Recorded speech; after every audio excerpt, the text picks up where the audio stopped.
ہمارے پاس کچھ اور تصور چل رہا پورا. نتیجہ کیا ہوا؟ ٹھنڈے دل سے غور کرو. یہ تکلیف کا وقت ہے، لیکن احساس تکلیف کے وقت ہی زیادہ ہوتا ہے. یہ قرآن کا انداز ہے. جب تم کو تکلیف میں ڈالتے اللہ تعالیٰ تو اللہ تعالیٰ بولے اس لیے ڈالتا ہوں کہ تاکہ تم میرے پاس پلٹ کے آ جاؤ. اللہ تعالیٰ کیا فرمائے؟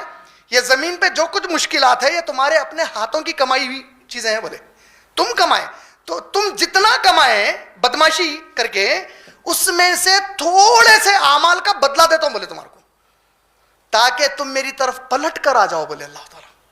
تو یہ تو تکلیف کی گھڑی ہے. ٹھنڈے دل سے سوچو. 5 وقت کی نماز، اکثریت کون سے علاقوں میں ہماری بربادی آئی؟ اب وہاں جہاں ہماری قوم کے لوگ سب سے زیادہ بسے ہوئے ہیں، وہ جو اللہ کو اپنا معبود مانتے ہیں. بظاہر تو نام اللہ کا ہے، اللہ اکبر لا الہ الا اللہ محمد رسول اللہ کا، لیکن دماغ میں غذا کیا ڈالی گئی؟ کوئی اور ہے اللہ کے سوا جو تیری مدد کر سکتے.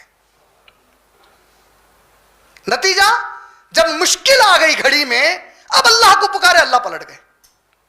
بولے جب اچھے دن دیا تھا تو تم میرے سے پلٹے ہوئے تھے. اچھے دن ملے تھے نا، اچھے دن نعرہ ہے نا، اچھے دن آئیں گے کا نعرہ ہے نا. ہمارے تو 1000 سال تک اچھے دن تھے اس ملک میں. 1000 سال کون سے ملک میں؟ انڈیا. بولے تو آپ لوگوں کا دماغ خالی انڈیا کے میپ میں جاتا.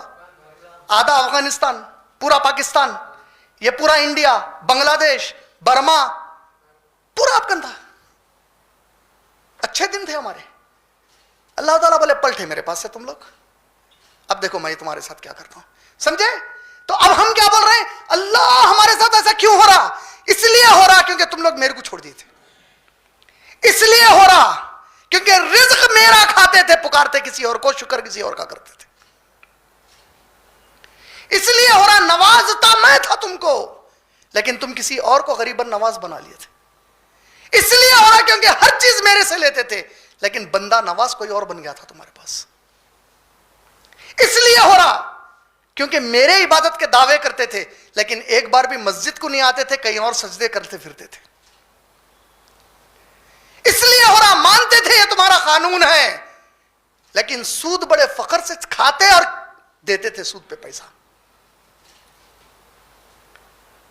الرزاق کیوں روک لیا؟ بولے اللہ تعالیٰ اگر ایسے لوگوں کو جو میرے خلاف ٹھہرے ہوئے ہیں ان کو دوں گا تو زمین پہ ظلم اور فساد اور بڑھا دیتے لوگ.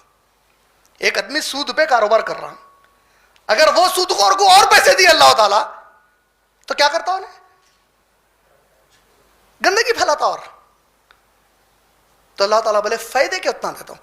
ان سب کو کیوں مل رہا؟ باقی سب کو. یہ جو باقی کے لوگ ہیں ان کو ملنے کی وجہ کیا ہوں گی؟ پھر ان کو ملنے کی وجہ یہ بتائی گئی کہ جو گنہگار ہیں ان کو یہی دنیا میں ہر چیز چاہیے، دے دے رہے ہیں. بولے کوئی حصہ نہیں ان کا آخرت میں. بولے اللہ تعالیٰ ان کے لیے آخرت میں کوئی حصہ نہیں رکھے. یہ دنیا کے پیچھے بھاگ رہے ہیں، لے لو. بولے اللہ تعالیٰ لو دنیا میں تم کو جتنا ہونا اچھا، آخرت میں اب تمہارے لیے کوئی جگہ نہیں ہے. بولے سورہ طٰہٰ سورہ نمبر 20 آیت نمبر 80، 81، 82 بنی اسرائیل کے بارے میں بولے اللہ تعالیٰ اے بنی اسرائیل، اے یہودیوں اور عیسائیوں، اے موسیٰ علیہ السلام کی امت، یاد کرو میں تو تمہارے لیے من و سلوہ اتارا. بولے من و سلوہ کی غذا کے بارے میں کیا آتا معلوم ہے؟ ان لوگوں کو بھوک لگی تو جھاڑ کے اوپر جنت سے اتاری گئی غذا تھی ان کے واسطے، خالی جھاڑ پہ سے توڑ کے کھانے کا تھا ان کو. لیکن جب تم لوگ میری نافرمانی پر اترے تو پھر میں نے تمہارے پاس سے پوری نعمتیں کھینچ لی. بولے اللہ تعالیٰ سمجھ میں آ؟ الرزاق پیدا کرے، اس کو بھی پیدا کر کے عطا کر رہے ہیں جو مسلمان ہے، اس کو بھی پیدا کر کے عطا کر رہے ہیں جو اللہ کو نہیں مانتا. لیکن مسلمان کو عطا کرتے وقت بتا رہے ہیں کہ دیکھ تیرے میں اس میں ایک فرق ہے، اور تجھے میں مسلمان بنایا تاکہ تو اس کو بتائے اس کا بھی الرزاق کون ہے اصل. لیکن بجائے وہ بتانے کے مسلمان خود اللہ پہ سے توکل ہٹا لیا. آج اب اللہ تعالیٰ بول رہے ہیں کہ اب میں تمہارے پاس سے جو نعمتیں، جو رحمتیں، جو عزتیں، جو تمہاری شہرت تھی، جو تمہارا ایک دبدبا تھا، اب تمہارے سے وہ واپس لے لوں گا میں. اب تمہارے اوپر شیطان ناچے گا، شیطان کو پوجنے والے ناچیں گے تمہارے سروں پر، اور تم بے بس رہیں گے اس وقت. تو الرزاق صرف اللہ تعالیٰ کی ذات ہے، اس کے سوائے کوئی اور الرزاق نہیں ہو سکتے.